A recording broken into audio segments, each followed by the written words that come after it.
കേരളത്തിലെ ഏതൊരു നാട്ടിൻപുറത്തെയും ഉണർത്തുന്നത് അമ്പലത്തിലെ മണിനാഥമോ പള്ളിയിലെ ബാങ്കുവിളിയോ മാത്രമല്ല, ഒരു ചായക്കടക്കാരന്റെ അടുപ്പിൽ നിന്നുയരുന്ന വിറകിന്റെ പുകയും പാൽ തിളയ്ക്കുന്ന മണവുമാണ്.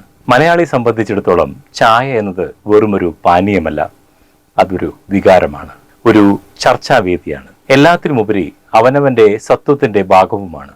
അതിന്റെ പിന്നിൽ ഒരു കടുപ്പമുള്ള ഒരു ഗൃഹാഗ്രഹമുണ്ട്. ഒരു ചായ കുടിച്ചുകൊണ്ട് വർത്തമാനം തുടങ്ങാം എന്നത് നമ്മുടെ നാട്ടിലെ ഒരു അനൗദ്യോഗികമായ കരാറാണ്. അത് തട്ടുകടയായിക്കോട്ടെ, ചായക്കടകളിലായിക്കോട്ടെ, ബെഞ്ചിലിരുന്ന് പേപ്പറിൽ തട്ടി ചായ എന്ന് വിളിക്കുമ്പോൾ അവിടെ ജാതിയോ മതമോ പദവിയോ ഇല്ല. കടുപ്പമേറിയ കട്ടനും അതുപോലെ തന്നെ പറഞ്ഞു പൊങ്ങുന്ന അടിച്ച ചായയും പാലൊഴിച്ച് വെളുപ്പിച്ച ചായയും വിത്തൗട്ട് ചായയും, അങ്ങനെ മലയാളികളുടെ വൈവിധ്യങ്ങളെയാണ് ഈ ചായ അടയാളപ്പെടുത്തുന്നത്. ചായ അടിക്കുന്ന ആ ഒരു ശൈലി ഉണ്ടല്ലോ, ആകാശത്തോളം ഉയർത്തി താഴേക്ക് ആ വലിയ സ്റ്റീൽ ഗ്ലാസ്സിലേക്ക് ഒഴിക്കുന്ന ആ മാന്ത്രികത, ആ പതയിലാണ് മലയാളിയുടെ ഊർജം കുടികൊള്ളുന്നത്. ഓരോ ചായക്കടയും ഓരോ കുട്ടി പാർലമെന്റുകളാണ്. അവിടെ രാഷ്ട്രീയമുണ്ട്, സിനിമയുണ്ട്, തമാശകളുണ്ട്, വരാനിരിക്കുന്ന മഴയെക്കുറിച്ചുള്ള വേവലാതികളുണ്ട്.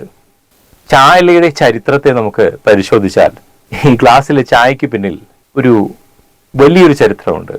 ബ്രിട്ടീഷുകാരുടെ കാലത്താണ് കേരളത്തിലെ മലനിരകൾ തോട്ടങ്ങളായി മാറിയത്. വയനാട്ടിലെയും ഇടുക്കിയിലെയും തണുത്ത കാലാവസ്ഥ തേയില കൃഷിക്ക് അനുയോജ്യമാണെന്ന് തിരിച്ചറിഞ്ഞതോടെയാണ് കേരളം ലോകത്തിലെ തന്നെ മികച്ച തേയില ഉൽപാദക കേന്ദ്രങ്ങളിലൊന്നായത്.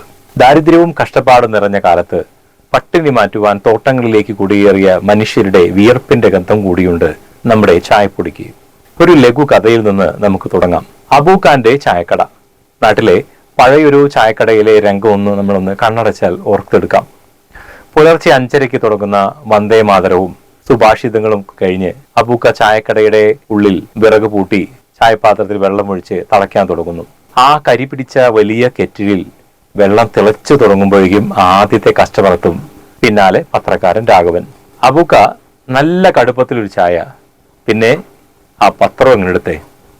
അബൂക്കയുടെ കൈകൾ ഗ്ലാസുകൾക്കിടയിൽ താളമിടും. ഇടയ്ക്കിടയ്ക്ക് അബൂക്ക പറയും, ചായക്ക് മധുരം കുറഞ്ഞ പറയണം, പക്ഷേ ജീവിതത്തിന് മധുരം വേണമെങ്കിൽ നമ്മൾ തന്നെ അധ്വാനിക്കണം. വർഷങ്ങൾ കഴിഞ്ഞു. ഇന്ന് അബൂക്കയുടെ ചായക്കട അവിടെയില്ല. പകരം ഗ്ലാസ് ഇട്ട കൂൾ ബാർ വന്നെങ്കിലും പഴയ ആ ചായയുടെ മണവും ചായക്കടയിലെ ആ തടിബെഞ്ചിലെ ചൂടുള്ള സംസാരങ്ങളും ഇന്നും നാട്ടിൻപുറത്തിന്റെ ഓർമ്മകളിൽ ആവിയായി പറന്നു നടക്കുന്നുമുണ്ട്. ഇന്ന് മെയ് 21 അന്താരാഷ്ട്ര ചായ ദിനമാണ്. അത്യാധുനിക കഫേകളിലെ പേപ്പർ കപ്പുകളിൽ നിന്ന് നമ്മൾ ചായ കുടിക്കുമ്പോൾ പണ്ട് ചായക്കടകളിൽ നിന്ന് കുടിച്ച ആ അടിച്ച ചായയുടെ രുചി നാവിൻ തുമ്പിൽ ബാക്കിയുണ്ടെങ്കിൽ നിങ്ങൾ ഒരു യഥാർത്ഥ മലയാളിയാണ്. കേരളത്തിന്റെ സാമ്പത്തിക ഭദ്രതയിൽ തേയിലത്തോട്ടങ്ങൾ വലിയ പങ്കുവഹിക്കുമ്പോഴും നമ്മുടെ മാനസിക ഉല്ലാസത്തിന് ആ ചായക്കടകളും അവിടെ പങ്കുവച്ച സൗഹൃദങ്ങളും അവിടെ നൽകുന്ന സംഭാവനകളും വിലമതിക്കാനാവാത്തതാണ്. അതുകൊണ്ട് ഇന്ന് നമുക്കൊരു ചായ കുടിച്ച് വർത്തമാനം തുടങ്ങാം. കുറച്ച് കടുപ്പത്തിൽ, അല്പം മധുരത്തിൽ.